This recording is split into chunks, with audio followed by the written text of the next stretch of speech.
Hey everybody, welcome to Beyond Range. Today we're going to be studying flop situations in single raise pots in 6 max. We're just going to look at the fundamentals. We're going to look at the situation so we end up getting a flop of 8 deuce deuce. Now our opponent has an extremely large advantage in terms of the overpair region, right? He has aces, kings, queens, jacks, tens, etc., and we're mostly 3-betting these kind of combinations.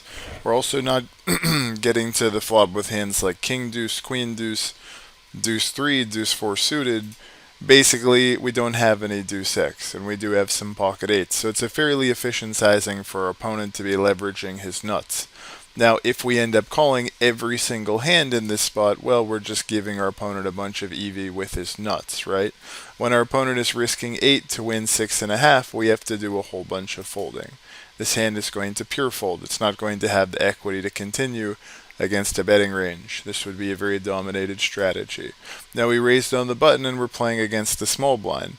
Now the board is queen 10 8. It's a relatively good texture for the big blind. However, the small blind actually has to have a pretty strong range to end up calling a raise here because the big blind is left to act. He's not closing the action. So in this situation, we're going to end up having a decent frequency continuation bet, but we don't really push too hard in this situation. Because if it was button versus the big blind, you'd find that you end up having more equity on average. But in this situation, even while he doesn't have so many hands like Jack 9 offsuit, he still has a fair amount of cards that create nuts in the future or that are nutted on the flop. Turn, this is a very efficient hand to continue betting. We basically have a bunch of strong nutted combinations over pairs, good queen X that can bet again for value. When you look at your bluffing range, this is pretty efficient. So this is big blind versus the cutoff. In position is going to end up having an advantage in equity and nuts, and we're going to have 0 leads on this texture. Our opponent elects to go with a 1/3-ish continuation bet, and basically fours is going to have enough equity to continue. Now you can play in the raise line, you can play in the call line. We have some backdoor straight draw action.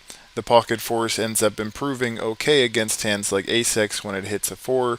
It also has the potential to make backdoor straight draw flush draws, so it's not too bad. It's okay. We end up going with the check call flop.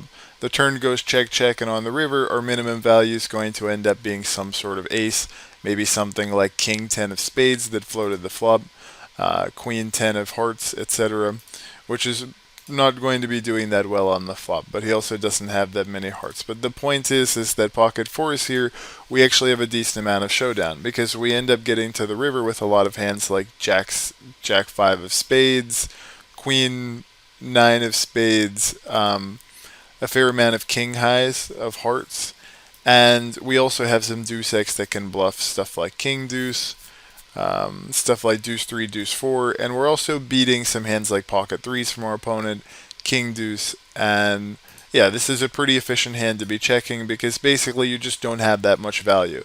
If you have an insane amount of value on the river, then you're going to have to dig deeper for bluffs. This hand is a combination that doesn't really block that many bluffs in this spot because a lot of his bluffs are going to be coming from a 9, a jack, a queen, and it also potentially blocks some hands like ace 4 of spades, but that might be betting the turn a decent amount.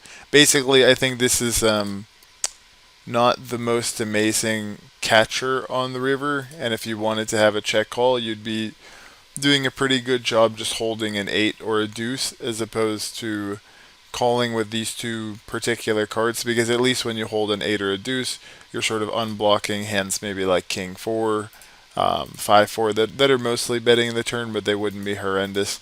So it's just thinking about how efficient your combination is.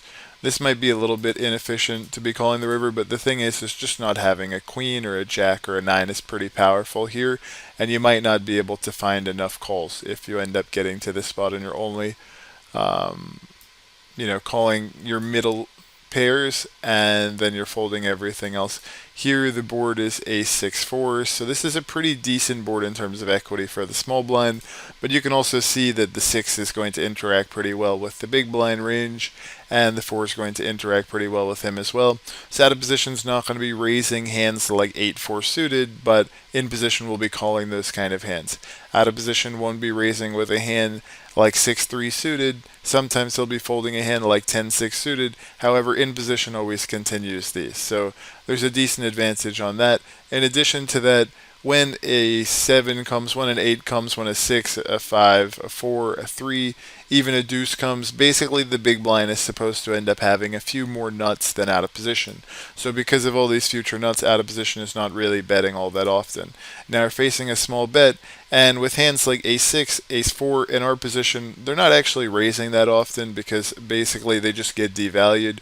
Our opponent ends up hitting a lot of stuff like ace-jack. When a jack comes, he'll have 2-pair, and when we put more money in on the flop, when turn and river come out, a hand like ace-6, ace-4 is not actually being really that valuable, and a hand like 6s and 4s is significantly more valuable. So you'll find that the raise frequency is reduced, but this is still an efficient hand to raise, and also we have lots of nuts, future nuts, so you can raise, you can call with this combination, they're both fine.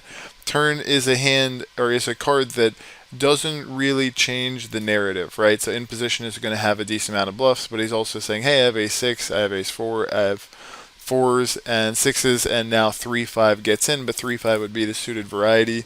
If you end up never having a hand like 9-5 betting the turn, well then what are you bluffing with? Are you only bluffing with flush draws on the turn?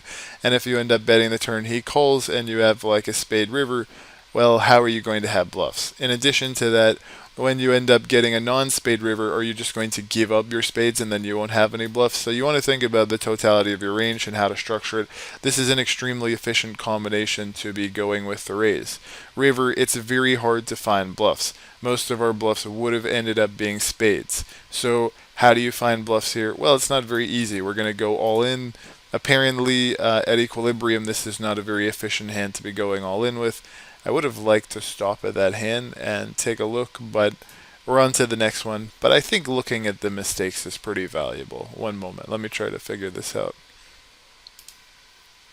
Okay, I found this thing where we're able to look at our hand here. So it says that we made a misplay. So it's probably that we're just bluffing too much and that we're not bluffing the most efficient combinations. I thought we just didn't have that many bluffs here, and I thought that our minimum value, I mean, even we're not going to be shoving something like 6-4, but, you know, we have 6s, 4s, ace-6, ace-4. We have some, you know, a decent amount of flushes. So we'll take a look at where I messed up. So the range at equilibrium, so something like ace or 9-5. We'll try to take a look at the EV to see what it thinks. So it actually thinks that going all in with this kind of a combo is torching. And apparently we're bluffing with a decent amount of deuce X on the turn. Something like king deuce of hearts is bluffing the turn, and it's got way too much. It's just not efficient to be bluffing the river. Queen deuce, so I guess holding the king, we're blocking some of his ace king folds. But I didn't realize that that would really make a difference having a king. I don't know why.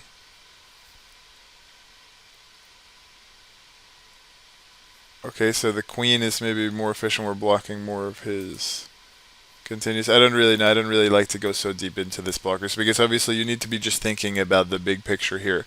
But the big picture is river, we're bluffing something like 4-2 because we're blocking his full houses that are very easy snap calls when we go all in. Our opponent is going to be mostly folding these trip aces on the river, right? And he'll be indifferent with some of them. Some of them are a little bit more efficient because you end up blocking some more of the houses, right? And you do a good job of also blocking some of the flushes as well. Something like ace-queen with the queen of spades, etc., with the jack of spades. These things make some sense.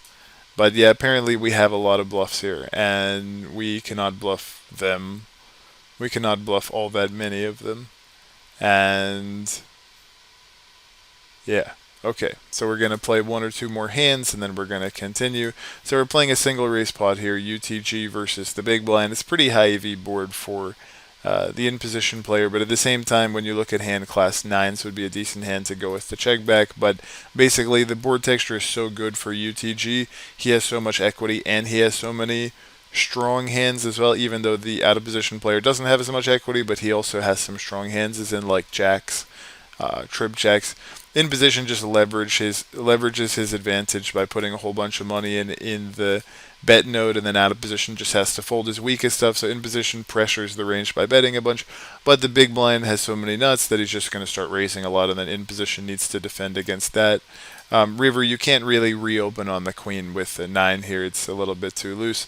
So it's been 10 minutes, guys. Thank you for watching. I appreciate you guys. I love you guys, and we'll see you in the next one.